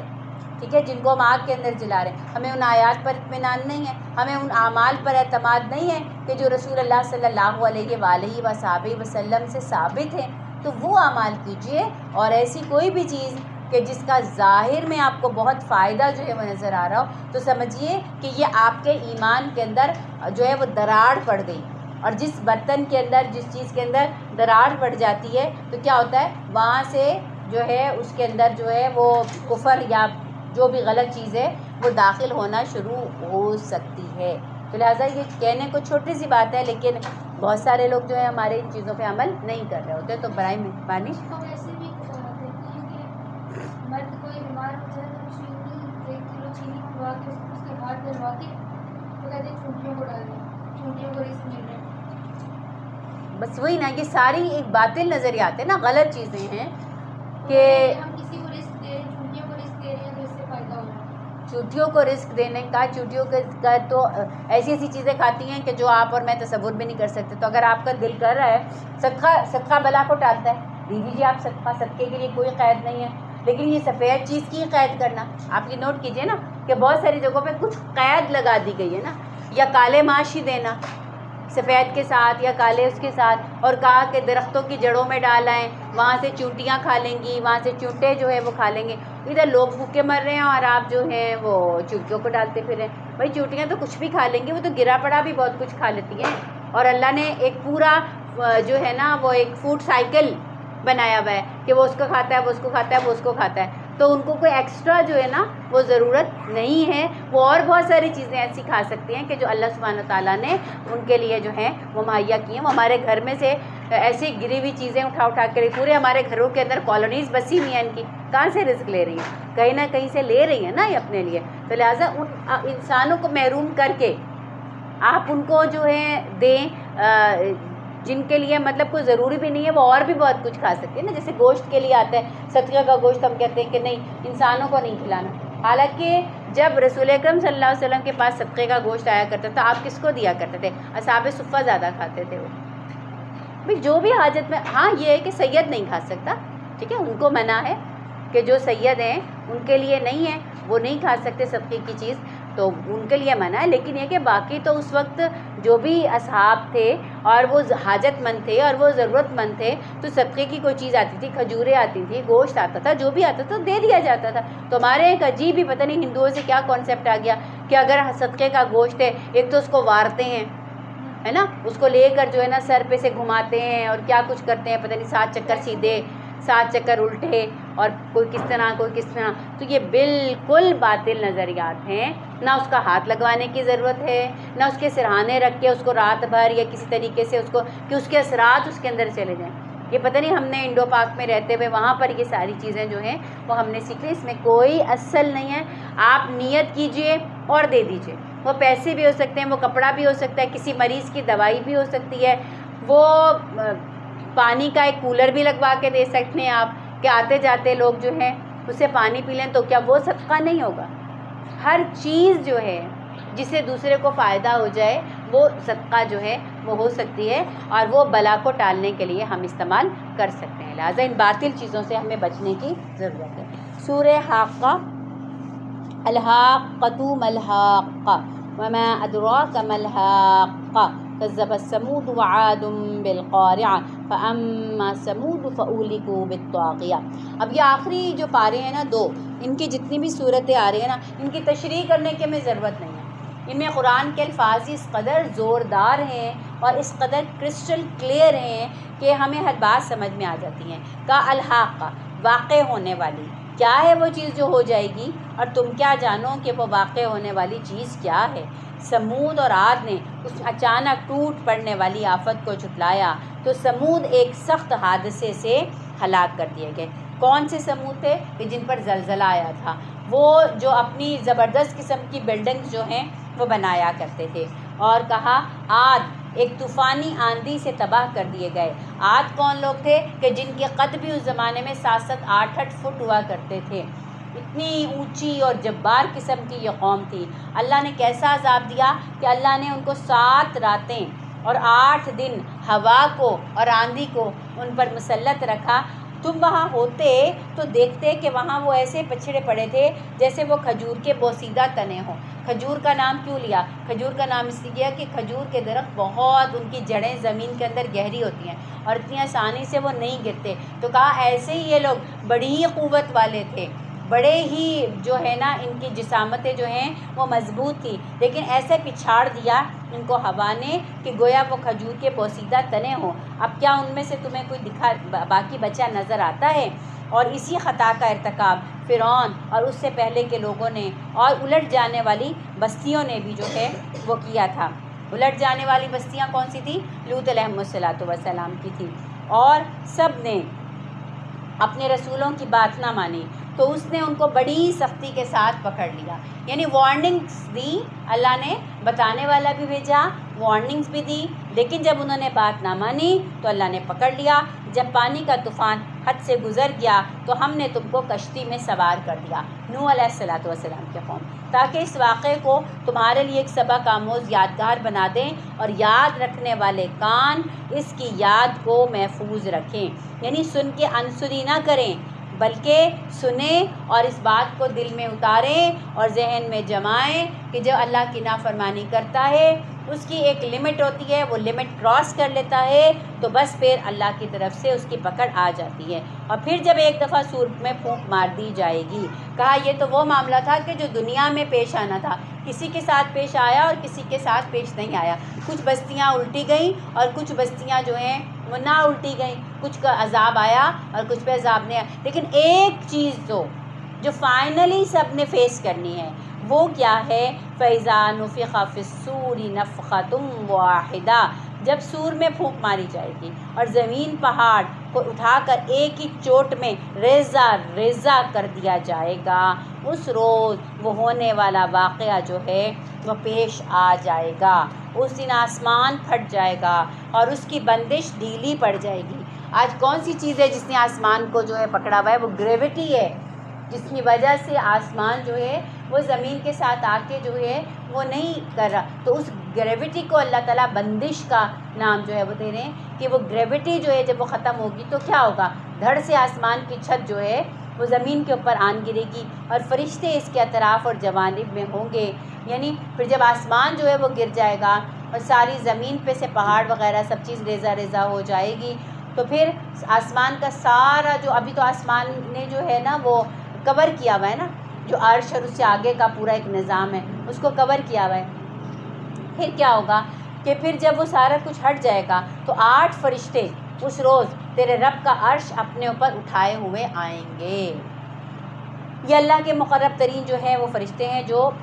وہاں کا پورا عرش کا نظام جو ہے وہ دیکھ رہے ہیں۔ وہ دن ہوگا جب تم لوگ پیش کیے جاؤ گے اور تمہارا کوئی راز بھی چھپا ہوا نہیں رہے گا۔ اس وقت جس کا اعمال نامہ اس کے سیدھے ہاتھ میں دے گا وہ کہے گا، یہ بہت ہی خوبصورت آیات ہیں، اور جب یہ آیات پڑھتا ہے نا انسان تو ایک دم سے اس کا دل جو ہے نا مطلب ایسے للچانے لگتا ہے کہ اللہ کرے یہ انجام جن لوگوں کا سنایا جا رہا ہے اللہ کرے ہم سب ان کے اندر جو ہیں وہ شامل ہو جائیں۔ کہا کہ فَأَمَّا مَنْ أُوتِيَ كِتَابَهُ بِيَمِينِهِ، جس کا اعمال نامہ آیا دائیں ہاتھ میں، فَيَقُولُ هَاؤُمُ اقْرَءُوا كِتَابِيَهْ، وہ بڑا خوش ہوگا اور وہ کہے گا لو دیکھو پڑھو میرا اعمال نامہ، اور کیوں کہے گا انی ظننت انی ملاق حسابیہ، کیونکہ مجھے پتہ تھا کہ میرا حساب و کتاب ہوگا، میرا ایگزام ہوگا، اس لیے میں اس کی پریپریشن کرتا تھا، میں اس کی تیاری کرتا تھا۔ فَهُوَ فِي عِيشَةٍ رَاضِيَةٍ، تو جس نے تیاری کی، جس نے ایگزام کو پریپیئر کیا تو وہ پھر کیا ہوگا، وہ اپنے دل پسند عیش میں ہوگا۔ ظاہر ہے جب اس نے زندگی اللہ کی مرضی سے گزاری تو وہاں آخرت میں پھر اس کا انجام اپنی مرضی سے نہیں بلکہ اللہ اس کی اپنی مرضی سے ہوگا، اللہ اس کی اپنی مرضی کے مطابق جو ہے اس کو عیش جو ہے وہ عطا کریں گے۔ عالی مقام جنت میں ہوگا۔ کیسی جنت؟ جس کے پھلوں کے گچھے جھکے پڑ رہے ہوں گے، یعنی جب وہ بیٹھیں گے اور وہ پھل کھانا چاہیں گے تو وہ ان کو اس کو توڑنے کے لیے بھی تردد نہیں کرنا پڑے گا، بلکہ وہ گچھے خود بخود ان کے پاس آئیں گے۔ ایسے لوگوں سے کہا جائے گا مزے سے کھاؤ اور پیو، یہ ہے بدلہ ان اعمال کا جو تم نے گزرے دنوں میں کیا تھا۔ کلوا واشربوا ہنیئا بما اسلفتم فی الایام الخالیہ، کہ مفت کی چٹی نہیں ہے۔ ابا کی جو ہے وہ کیا کہتے ہیں سفارش سے مجھے جنت نہیں ملے گی، میری سفارش سے میری اولاد کو یا میرے والدین کو جنت نہیں ملے گی۔ جنت کا ٹکٹ ہر ایک نے اپنا اپنا لینا ہے، ٹھیک ہے جی۔ آپ جنت کا جب ٹکٹ لے لیا وہاں پہ پھر یہ ہوگا کہ ہمارا کوئی اپنا پیارا، ہمارے کوئی والدین میں سے، ہمارے کوئی ازواج میں سے، ہماری کوئی اولاد میں سے، ہمارے کوئی بہن بھائیوں میں سے کوئی بلند مرتبے پر پہنچ گیا تو پھر اب ظاہر ہے وہ کہے گا اللہ میں بلند مرتبے پر اور میرے رشتہ دار اور میرے گھر والے ذرا نچلی جنت میں، آپ ان کو بھی میرے پاس پہنچا دیں، وہ والی سفارش قبول ہو جائے گی۔ لیکن ایسا نہیں ہوگا کہ بھئی وہ جنت میں اور کوئی اللہ معاف کرے وہ دوزخ میں، تو پھر جب تک تو وہ مطلب اپنی سزا نہیں کاٹے گا وہ واپس جو ہے وہ نہیں آئے گا جنت میں۔ یا اگر اللہ نہ کرے اس کا اختتام توحید پر ہی نہیں ہوا، شرک پر اختتام ہوا، پھر تو وہ کبھی بھی نہیں آ سکے گا۔ یہاں تک کہ اللہ تعالیٰ نے حضرت ابراہیم علیہ السلام کو بھی، جنہوں نے کہا تھا اپنے والد سے کہ میں آپ کے لیے عنقریب معافی مانگوں گا، تو اللہ تعالیٰ نے ابراہیم علیہ السلام کو کے بھی باپ کا جب اختتام جو ہے وہ اس کے اوپر ہوا، کفر کے اوپر ہوا، تو پھر اللہ تعالیٰ نے ان کو بھی منع کر دیا کہ ابراہیم علیہ السلام اب آپ معافی نہیں مانگ سکتے کیونکہ آپ کے باپ کی زندگی کا اختتام جو ہے وہ کفر پر ہو گیا۔ تو لہٰذا کہا کہ یہ مال مفت نہیں ہے جنت، بلکہ یہ ان اعمال کا بدلہ ہے جو تم نے پچھلی زندگی میں کیے تھے، اور جس کا اعمال نامہ اس کے بائیں ہاتھ میں دیا گیا۔ اب پہلے نیک لوگوں کا احوال سنا دیا، اب برے لوگوں کا احوال سنیے کہ جس کا نامہ اعمال اس کے بائیں ہاتھ میں دیا جائے گا وہ کیا کہے گا، وہ کہے گا یا لیتنی لم اوت کتابیہ، کاش کہ میرا رزلٹ ہی نہ آیا ہوتا، کاش کہ یہ دن ہی نہ آیا ہوتا، ولم ادری ما حسابیہ، اور اس کا حال ایسے کیوں ہوا؟ دراصل اس لیے ہوا کہ وہ یہ سمجھتا ہی نہیں تھا کہ حساب کتاب جو ہے وہ ہونا ہے۔ یا لیتہا کانت القاضیہ، کاش کہ وہ جو موت مجھے دنیا میں آئی تھی بس وہی موت آ چکی ہوتی، مجھے دوبارہ زندگی نہ ملتی، مجھے یہ فیس نہ کرنا پڑتا کہ میں زندگی میں کیا کر کے آیا ہوں۔ آج مال بھی کسی کام نہ آیا، آج ساری میری قوت بھی ختم ہو گئی۔ حکم ہوگا خذوہ فغلوہ، حکم ہوگا اس کو پکڑ لو، ثم الجحیم صلوہ، اس کی گردن میں توق ڈال دو، مطلب کہاں جائے گا یہ بچ کر، اس کو پکڑو، اس کی گردن کے اندر توق ڈال دو، پھر اسے جہنم میں جھونک دو، پھر اس کو 70 ہاتھ لمبی زنجیر میں جکڑ دو، استغفر اللہ استغفر اللہ، کہ چاروں جانب سے وہ زنجیر کے اندر جو ہے وہ جکڑ دیا جائے گا کہ ہاتھ پیر بھی نہ ہلا سکے گا۔ اور زنجیر کیسی ہے؟ زنجیر ایسی نہیں ہے ہماری دنیا کی زنجیروں جیسی زنجیر، بلکہ زنجیر وہ ہے کہ وہ ہماری دنیا کی زنجیر کے رسی تو اوپر سے باندھتی ہے، یہ ایسے باندھے کہ جیسے موتی کو جو ہے وہ اس کے اندر پرویا جاتا ہے، دھاگے کے اندر پرویا جاتا ہے کہ رسی یہاں سے نکلے گی، پھر ادھر سے نکلے گی، جسم میں سے جسم کے حصے میں پروئی جائے گی، پھر فرنٹ سے اگر پروئی تو بیک سے وہ نکلی، پھر وہاں سے لے کر آئے، پھر ادھر سے چبوئی، پھر بیک سے نکلی، اور یوں کر کے نا کہ جیسے تسبیح میں دانے پروئے جاتے ہیں، استغفر اللہ، تو اس طریقے سے وہ انسان جو ہے اس کو اس میں زنجیر کے اندر جو ہے وہ جکڑا جائے گا۔ اور وجہ کیا تھی؟ وجہ تھی انہ کان لا یؤمن باللہ العظیم، سیدھی سی بات کہ وہ اللہ بزرگ و برتر پر ایمان نہیں لاتا تھا، وہ دنیا میں سمجھتا ہی نہیں تھا کہ میرا کوئی حساب و کتاب ہے، وہ جانتا ہی نہیں تھا کہ اللہ قریب ہے، اللہ مجھے دیکھ رہا ہے، اللہ سمیع ہے، بصیر ہے، اللہ علیم بذات الصدور ہے۔ اس کا ایمان ہی نہیں تھا کہ اللہ تعالیٰ میری شہرک سے زیادہ قریب ہے، جو کام میں دنیا والوں سے چھپ چھپ کے کر رہا ہوں یا میں بچ بچ کے چل رہا ہوں، اور میں اتنا ہوشیار ہوں اور میرے وکیل اتنے ہوشیار ہیں کہ میں کوئی بھی انلیگل کام کر لوں، کچھ بھی برا کر لوں تو میری تو پکڑ ہی نہیں ہوتی،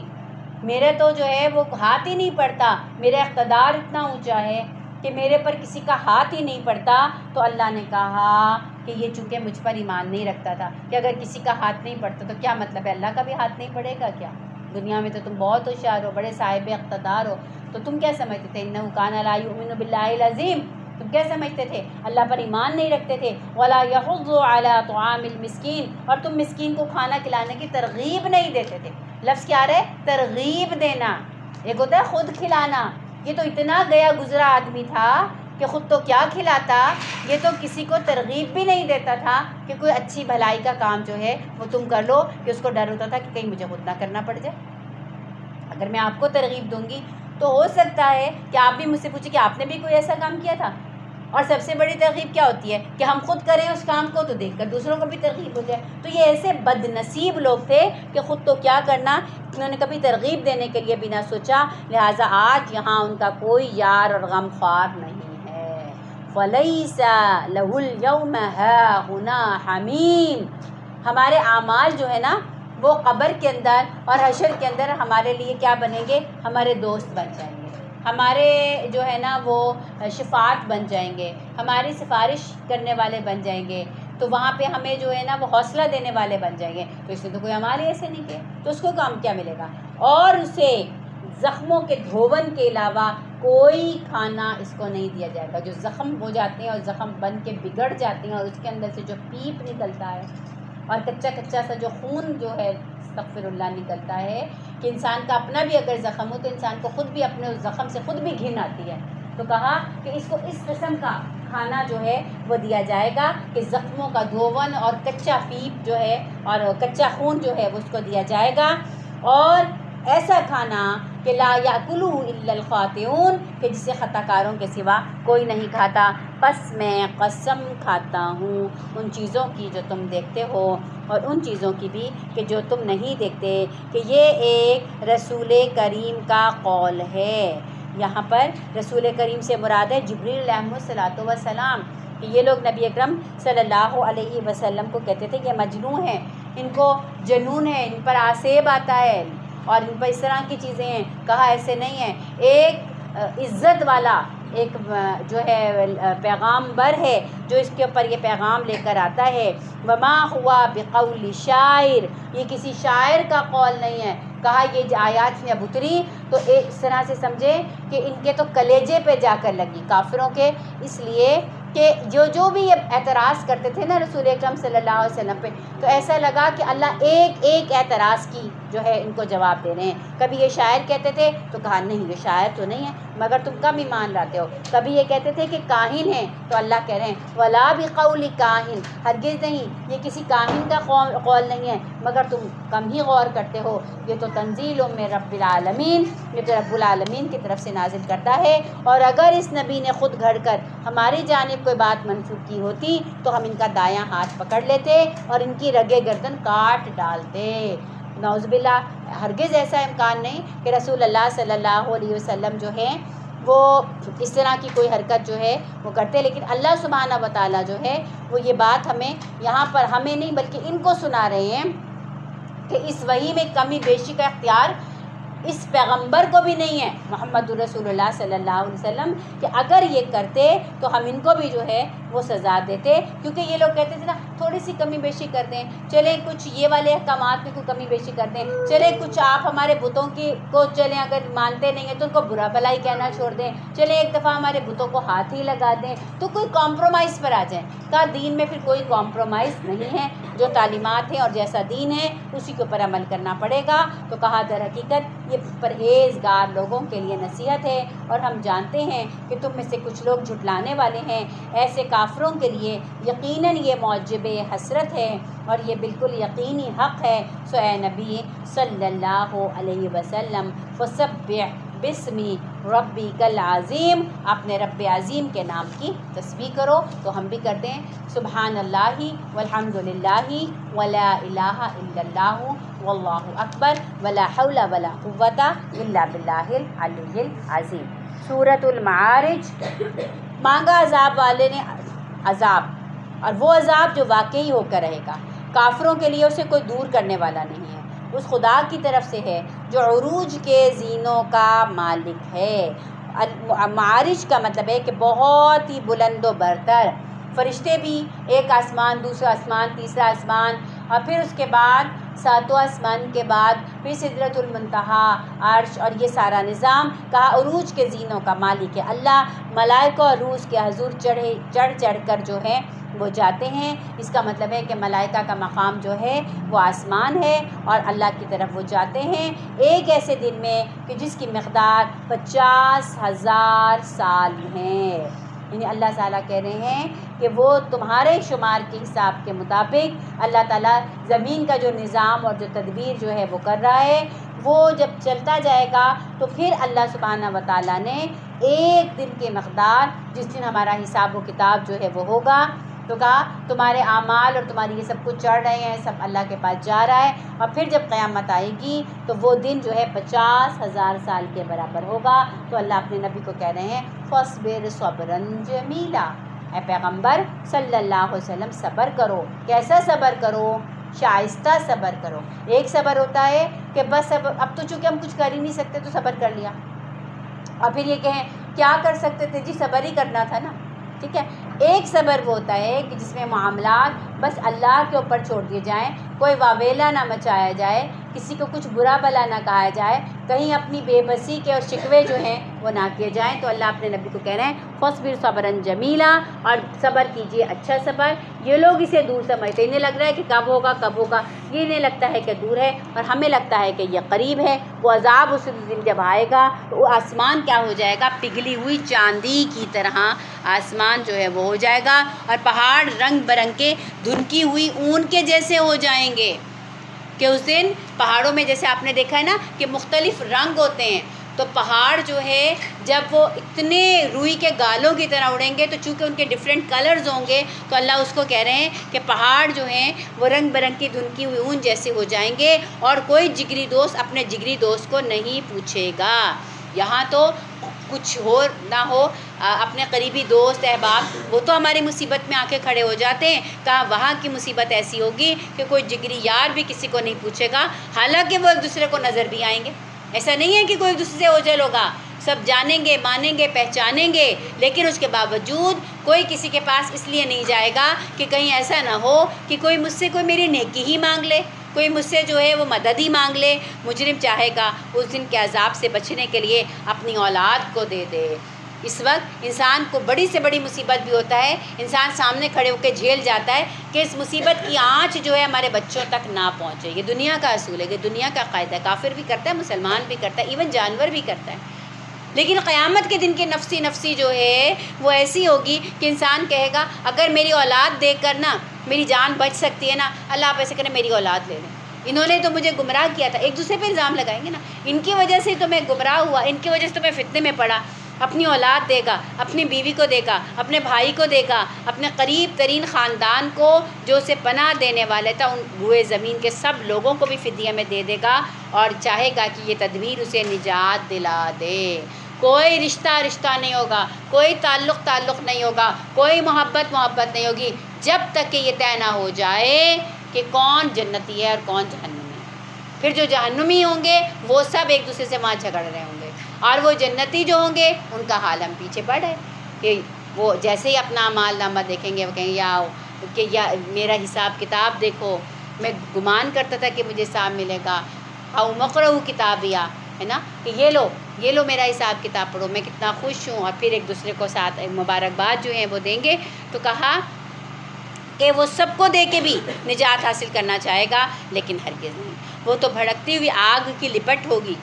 جو گوشت پوست کو چاٹ جائے گی، یعنی وہ آگ ایسی ہوگی کہ جو کھال کو بھی جو ہے وہ ادھیڑ کے لے جائے گی، اور پکار کر اپنی طرف بلائے گی ہر اس شخص کو جس نے حق سے منہ موڑا۔ کہا کہ جیسے ہم کوئی اچھا کام کرتے ہیں نا تو جنت کے اندر ایک درخت لگ جاتا ہے نا، ہم پڑھتے ہیں کہ سبحان اللہ پڑھا، الحمدللہ پڑھا، تسبیح پڑھی تو جنت میں درخت لگے۔ اسی طرح جب ہم نے کوئی برا عمل کیا، ہم نے کوئی غیبت کی، ہم نے کوئی گالی دی، ہم نے کوئی واہیات بات کی، تو اسی طرح جہنم کے آگ کی شدت میں بھی تیزی آتی جاتی ہے، اس کے بھی سانپ اور بچھو جو ہے وہ بڑھتے چلے جاتے ہیں، اور پھر وہ جو ہے وہ پہچانتے ہیں اور وہ منتظر ہوتے ہیں کہ اس شخص نے، جیسے جنت کے درخت ہمارے منتظر ہوں گے کہ جب ہم جائیں گے تو کہا جنت تو چٹیل میدان ہے، اب ذکر کر کے جو ہے جنت کے چٹیل میدان کے اندر درخت لگاؤ، تو ایسے ہی جہنم کے جو اندر جو پتھر ہیں اور جو سانپ ہیں وہ بچھو ہیں، تو جو ان کی پیدائش کا باعث گناہ بنا ہوگا، اور جو گناہ گار جس نے اس کا باعث جو ہے بنا ہوگا، تو وہ جہنم بھی اس کو جو ہے پہچانے گی، اور جب وہ کھڑا ہوگا تو وہ اس کو پکار کے اس کو ویلکم کر رہی ہوگی، ہر اس شخص کو جس نے حق سے منہ موڑا اور پیٹھ پھیری اور مال جمع کیا اور سینت کر رکھا۔ مال کمانے سے اللہ منع نہیں کرتے، منع کس چیز سے کر رہے ہیں؟ مال جمع کرنے سے اور سینت کر رکھنے سے، جسے مخلوق خدا کو فائدہ نہ ہو،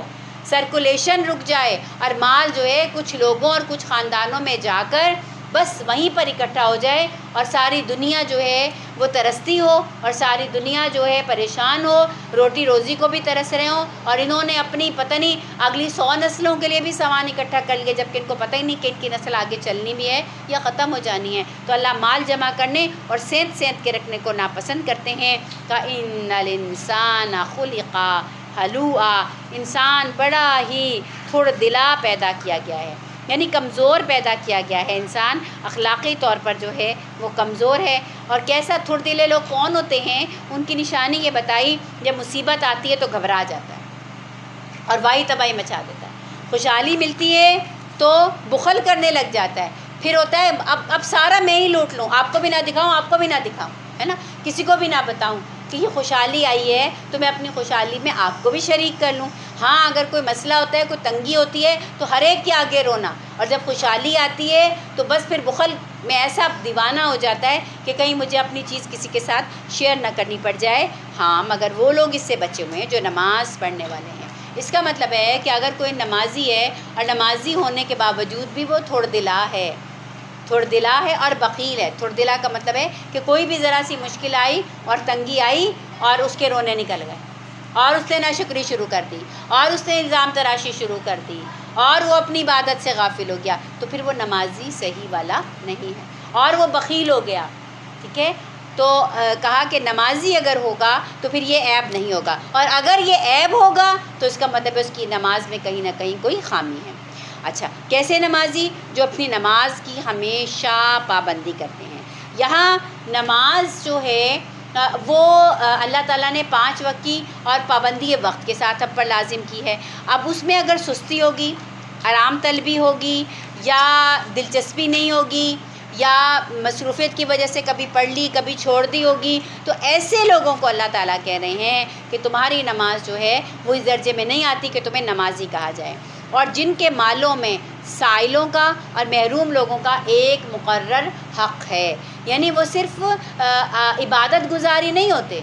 بلکہ عبادت گزار کے ساتھ ساتھ وہ مخلوق خدا کے لیے بھی جو ہے اپنا مال خرچ کرنے والے ہوتے ہیں۔ تھوڑ دلے انسان کے جو ابھی ہم نے پہلے کوالٹیز پڑھی تھی، اب یہ سمجھ رہے ہیں کہ کون تھوڑ دلا نہیں ہے۔ وہ تھوڑ دلا نہیں ہے جو اپنی نماز میں جو ہے مکمل ہے، وہ تھوڑ دلا نہیں ہے کہ جس کے مال میں سے جو اللہ نے اس کو عطا کیا ہے اس میں کمزوروں کا محروم کا حصہ ہے، جو روز جزا کو برحق مانتے ہیں، جو اپنے رب کے عذاب سے ڈرتے ہیں، کیونکہ رب کا عذاب ایسی چیز نہیں ہے کہ جس سے کوئی بے خوف ہو۔ جو اپنی شرمگاہوں کی حفاظت کرتے ہیں بجز اپنی بیویوں یا اپنی مملوکہ عورتوں کے کہ جن سے محفوظ نہ رکھنے پر کوئی ملامت نہیں، البتہ جو اس کے علاوہ کچھ اور چاہیں تو وہی حد سے تجاوز کرنے والے ہیں، یعنی زنا سے اور عریانی سے اور ہر قسم کے ایسے اعمال اور افعال سے کہ جو زنا کی طرف لے جاتے ہیں۔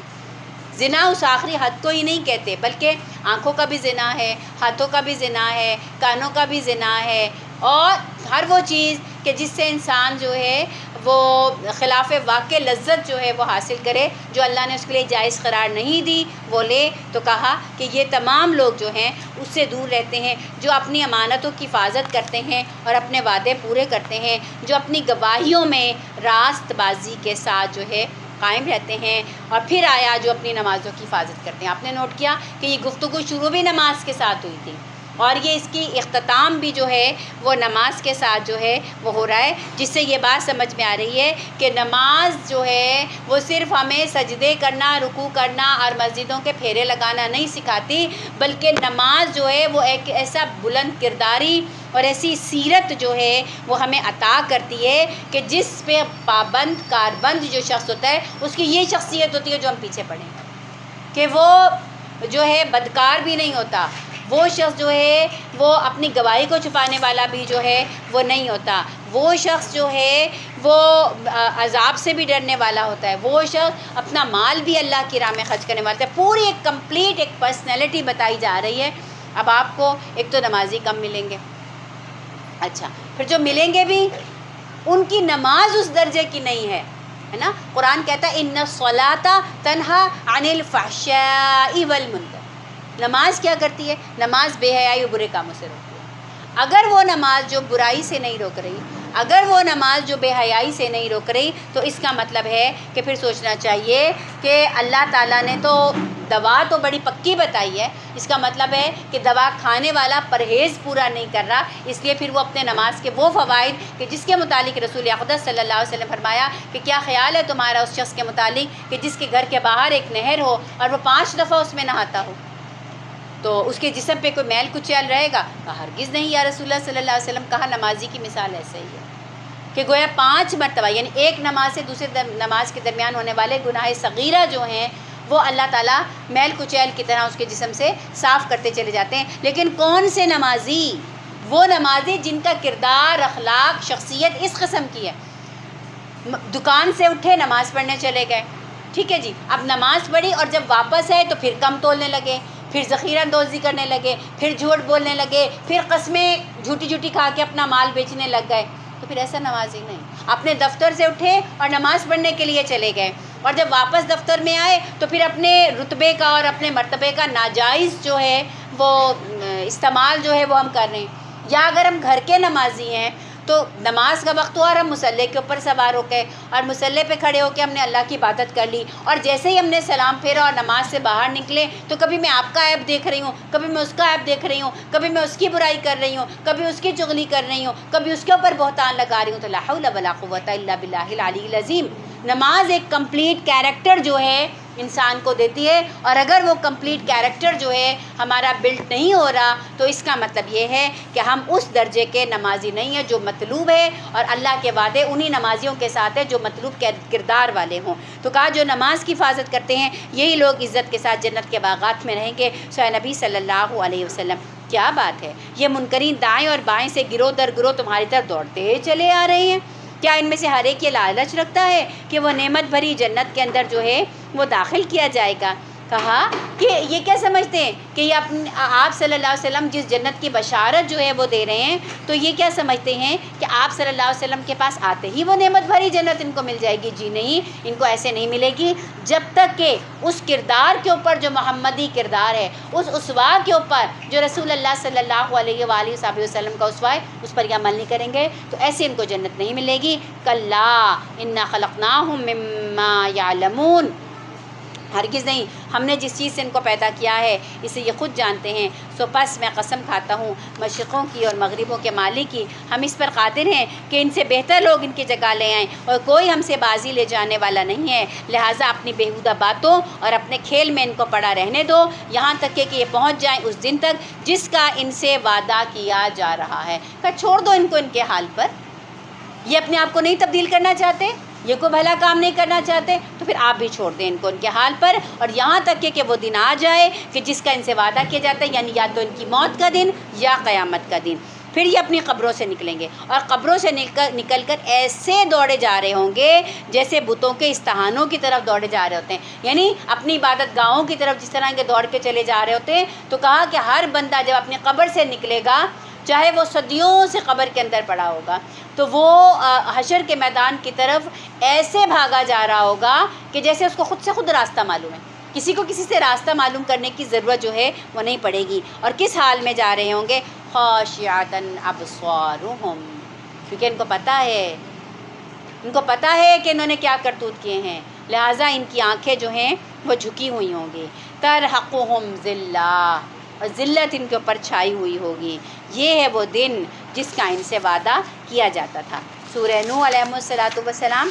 کہ ہم نے نوح علیہ السلام کو اس کی قوم کی طرف جو ہے وہ بھیجا، اور ہدایت کے ساتھ اپنی قوم کے لوگوں کو خبردار کرے کہ قبل اس کے کہ ان پہ دردناک عذاب آ جائے، انہوں نے کہا ہے میری قوم کے لوگوں میں تمہیں ڈرانے والا ہوں، میں تمہیں ڈراتا ہوں اللہ کی بندگی کرو، اللہ سے ڈرو، میری اطاعت کرو، اللہ تمہارے گناہوں سے درگزر فرمائے گا اور تمہیں ایک مقررہ وقت تک باقی رکھے گا۔ یعنی اطاعت کرو گے تو تب بھی کوئی نہ کوئی کمی رہ جائے گی، لیکن کمی رہے گی تو اللہ اس کمی بیشی کو دور کر دیں گے۔ حقیقت یہ ہے کہ اللہ کا مقرر کردہ وقت جب آ جاتا ہے تو ٹالا نہیں جاتا۔ کاش تمہیں علم ہو۔ انہوں نے عرض کیا اے رب میں نے اپنی قوم کو پکارا ہے شب و روز، مگر میں جتنا ان کو بلاتا گیا ان کی نفرت ہی بڑھتی چلی گئی۔ میں جب ان کو بلاتا کہ آؤ اللہ تمہیں معاف کرے گا تو کانوں میں انگلیاں ٹھوس لیتے تھے اور اپنے کپڑوں سے منہ کو ڈھانک لیا کرتے تھے، کہتے تھے اے نوح علیہ السلام آپ تو بڑے ہی ڈھیٹ ہیں، ہم آپ کی بات نہیں سننا چاہتے، ہم آپ کی بات میں کوئی انٹرسٹ نہیں رکھتے، لیکن آپ ہیں کہ آپ ہمارے پاس آنے سے باز ہی نہیں آتے اور بار بار آتے ہیں۔ اور وہ اپنے منہ پہ کپڑا ڈال لیتے تھے اوائڈ کرنے کے لیے، اور پھر کہا وہ اپنی روش پہ اڑ گئے اور تکبر کیا۔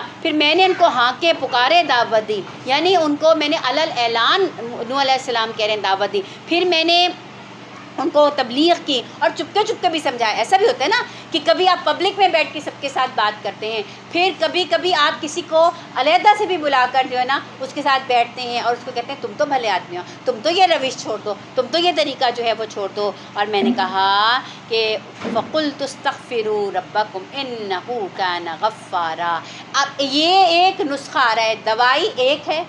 علاج ہر بیماری کا ہے۔ کیا کہ جو نوح علیہ السلام نے اپنی قوم کے لیے کیا۔ اور حضرت حسن بصری رحمۃ اللہ علیہ سے روایت ہے کہ ایک شخص آیا ان کے پاس، اس نے کہا حضرت میری اولاد نہیں ہے، انہوں نے کہا استغفار کر۔ ایک آیا رزق نہیں ہے، کہا استغفار کر۔ ایک نے کہا بارش نہیں ہو رہی، کہا استغفار کر۔ تو کوئی شخص بیٹھا تھا، اس نے کہا یا حضرت یہ کیا بات ہوئی، جو آتا ہے بیماریاں مختلف ہیں، بالکل ہی مختلف ہیں، تو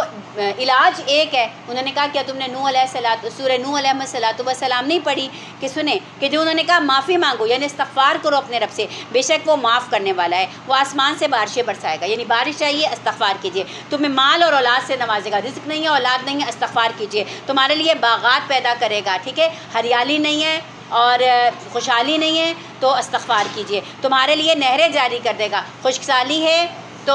جو ہے استغفار کیجئے۔ تمہیں کیا ہو گیا ہے، اللہ کے لیے تم کسی وقار کی توقع نہیں رکھتے، حالانکہ اس نے تمہیں بنایا۔ کیا تم دیکھتے نہیں ہو کہ اللہ نے 7 آسمان تہ بر تہ بنائے، چاند کو نور، سورج کو چراغ بنایا، اللہ نے تم کو زمین سے عجیب طرح جو ہے وہ اگایا، پھر زمین میں جو ہے وہ تمہیں واپس لے جائے گا، یعنی زمین کے مادوں سے اللہ نے تمہیں اگایا۔ ہم وہی چیزیں کھاتے ہیں جو زمین میں سے نکلتی ہیں، یا جن جانوروں کا گوشت کھاتے ہیں وہ بھی زمین کی نباتات کو کھاتے ہیں، اسے جب ہم مر جائیں گے اور ڈیکمپوز ہوں گے تو ہم مٹی کے اندر وہی اجزاء سے تو بنے، تو انہی اجزاء کے اندر جا کر جو ہے وہ ہم تحلیل جو ہے وہ ہو جائیں گے۔ تو اللہ نے کہا اس طرح تمہیں نکال کے کھڑا کر دے گا۔ اللہ نے زمین کو تمہارے لیے فرش کی طرح بچھا دیا تاکہ تم اس کے کھلے راستوں پر چلو۔ نوح علیہ السلام نے کہا یا اللہ انہوں نے تو میری بات ہی رد کر دی۔ ایسے نہیں کہا نوح علیہ السلام نے، 950 سال کی محنت تبلیغ مشقت کے بعد کہتے ہیں ربی انہم عصونی، اللہ تو مان کے نہیں دیتے، یہ تو نافرمان لوگ ہیں۔ اور یہ ان رئیسوں کے پیچھے چلتے رہے جو مال اور اولاد پا کر زیادہ نامراد ہو گئے. ایسے ہی ہوتا ہے نا کہ جس کے پاس زیادہ مال اور اولاد ہوتا ہے تو وہ پھر کیا بن جاتا ہے, وہ لیڈر بن جاتا ہے, اور باقی لوگ جو اس کے مال اور اولاد پر ریجھ رہے ہوتے ہیں وہ اس کے پیچھے چلتے رہتے ہیں. اور ان لوگوں نے بڑا بھاری مکر کا جال پھیلا رکھا ہے. انہوں نے کہا ہرگز نہ چھوڑو اپنے معبودوں کو, نہ چھوڑو ود, سوا, یغوث, یعوق اور نصر. ان کے بھی پنجتن پاک تھے, جیسے ہمارے یہاں پنجتن پاک ہے نا, ہم نے کیے ہوئے. اور وہ بھی ان کے قوم کے بڑے بھلے لوگ تھے, نیک لوگ تھے. ان کے متعلق یہی آتا ہے کہ ود, سوا, یغوث, یعوق, نصر جو تھے ان کے زمانے کے بڑے بڑے اولیاء اللہ تھے اور بڑے بھلے آدمی تھے. پھر جب وہ ان کی وقت آیا اور وہ دنیا سے رخصت ہو گئے تو انہوں نے ان کی عبادت گاہیں بنا دی. عبادت گاہ بنانے کے بعد قبریں بنا دی. قبریں بنانے کے بعد ان پہ جا کر یہ منتیں اور عبادت کرنے لگے. پھر آہستہ آہستہ ان کو خیال ہوا کہ ہم تو ان کو دیکھے ہوئے تھے, ہمیں تو ان کی شکلیں جو ہیں وہ یاد ہیں, لیکن اگلی نسل کا کیا ہوگا. اگلی نسل کے لیے پھر انہوں نے ان کے جو ہے مجسمے جو ہیں بنا لیے, ان کی تصویریں بنا لی, جہاں سے پھر بت پرستی کا جو ہے وہ آغاز ہونا شروع ہو گیا. تو کہا کہ یہ وہ لوگ تھے کہ انہوں نے کہا کہ نہیں توحید کی دعوت پہ آنے کی ضرورت نہیں ہے, مت چھوڑنا اپنے ان ود, سوا, یغوث, یعوق اور نصر کو. اور انہوں نے بہت لوگوں کو گمراہ کیا. تو تم بھی ان ظالموں کو گمراہی کے سوا کسی چیز میں ترقی جو ہے وہ نہ دیں. تو ہم نے بھی پھر ان کو گمراہی کے سوا کسی چیز میں ترقی نہ, اللہ کا جو مانگتے ہو وہی تو دوں گا. تم گمراہی میں آگے بڑھنا چاہتے ہو تو گمراہی کے راستے کھولیں گے, تم ہدایت کے راستے پہ آگے چلنا چاہتے ہو تو تم دیکھو گے تمہاری چاہت ہوگی اور اللہ تعالیٰ تمہارے لیے آسانیاں مقدر فرمائے گا. اپنی خطاؤں کی بنا پر ہی وہ غرق کیے گئے اور آگ میں جھونک دیے گئے. یہاں پہ غرق کیے گئے, پانی کا عذاب آیا, اور وہاں پر پھر کہا, اللہ نے کہا کہ پھر ان کا معاملہ جو ہے وہ یہ کہ ان کی روحیں جو ہیں وہ عذاب میں مبتلا کر دی گئیں. کون سے عذاب میں؟ آگ کے عذاب میں. پھر انہوں نے اپنے لیے اللہ سے بچانے والا کوئی مددگار نہ پایا. کہ جب ان کے نوح علیہ السلام نے اپنے بیٹے کو بھی بلایا تھا نا کہ آ جاؤ اور پناہ لے لو, تو کیا ہوا کہ اس نے کہا مجھے پہاڑ مجھے بچا لے گا. کہا نہیں, لا عاصم اليوم, آج کوئی بچانے والا نہیں ہے. اور نوح نے کہا میرے رب ان کافروں میں سے کوئی زمین پہ بسنے والا نہ چھوڑ. نوح علیہ السلام پھر اتنے بیچارے ایگزاسٹ ہو گئے تھے اور اپنی قوم کی سرکشی اور نافرمانی دیکھ کر جو ہے اتنے بددل ہو گئے تھے کہ انہوں نے کہا یا اللہ ان کو تو ایک نسل, دوسری نسل, تیسری نسل, یعنی 950 سال میں 3 نسلیں دیکھ لی جن کو ہدایت دیتے رہے, سمجھاتے رہے, بتلاتے رہے, لیکن کوئی ہدایت کی طرف نہ آئے. تو انہوں نے کہا یا اللہ معلوم ہوتا ہے ان کے اندر تو ہدایت کی ایک رمق بھی جو ہے وہ پائی نہیں جاتی, لہٰذا یہ جو اب بے ہدایتیں رہ گئے نا ان میں سے کسی کو زمین پہ بستا ہوا نہ چھوڑ. اگر تو انہیں چھوڑ دیا نا تو یہ کیا کریں گے, تیرے بندوں کو گمراہ کریں گے. خود تو گمراہ ہیں سو, ان کا سب سے بڑا مسئلہ یہ ہے کہ یہ لوگوں کو بھی گمراہی میں مبتلا کریں گے اور ان کی نسل سے بھی جو پیدا ہوگا نا وہ کافر ہوگا. تو اے رب مجھے اور میرے والدین کو اور ہر اس شخص کو جو میرے گھر میں مومن کی حیثیت سے داخل ہوا ہے اور سب مومن مردوں اور عورتوں کو معاف فرما دے. یہ نوح علیہ السلام کی وہ دعا ہے کہ وہ جو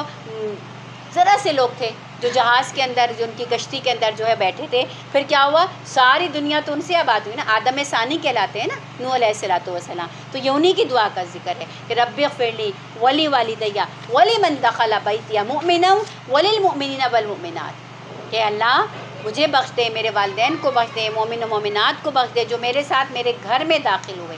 اور ولا تزد الظالمین الا تبارا, اور ظالموں کے لیے ہلاکت کے سوا کسی اور چیز میں اضافہ نہ کر. صدق اللہ العظیم. اللہم صلی علی سیدنا محمد وعلی آل سیدنا محمد وصحاب سیدنا محمد وبارک وسلم علیہ. رب اغفر وارحم وانت خیر الراحمین. یا اللہ کریم, یا اللہ ملک القدوس السلام المؤمن المہیمن العزیز الجبار المتکبر, اے اللہ ہم سب کا آنا بیٹھنا اس کلام پاک کو انتہائی ادب, احترام اور محبت کے ساتھ